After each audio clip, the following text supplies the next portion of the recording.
G'day Australia. I want to talk about transparency because I promised you the most transparent government in Australian history and I've delivered it.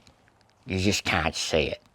Now, there's been a huge fuss about a meal, a succulent Chinese meal in Point Piper in a $40 million house owned by a 25-year-old. Look, for the 50th bloody time, I attend lots of functions in lots of places, and if that sentence tells you nothing, that's not a dodge, that's a policy.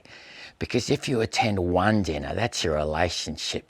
If you attend 1,000 dinners, that's a schedule.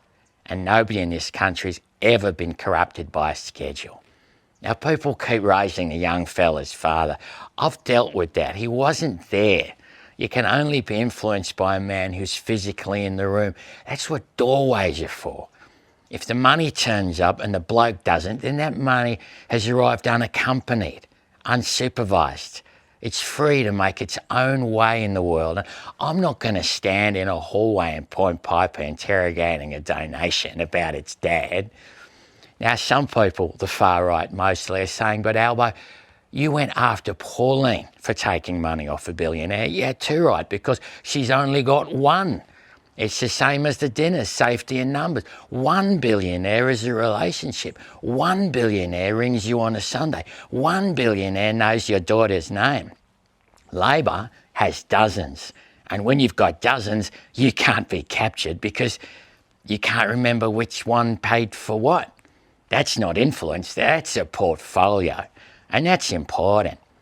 But none of that is why I'm here, because while everyone's been shouting at me about chicken chow mein and spring rolls, some people have started demanding I release my diary.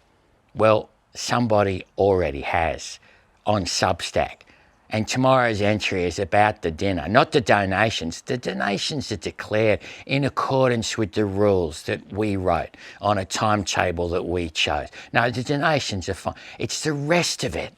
It's what I thought when I walked into that house. It's the thing I said to Jodie in the car on the way home. It's the things I think about in the bath with Manchego and my VPN. So I'm asking Australians directly, please, don't go to Substack. Don't search the Albo Diaries. And whatever you do, don't click the link in the bio of this so-called satirist, because the dinner was declared Australia. Everything I felt at the dinner was not. G'day, Australia.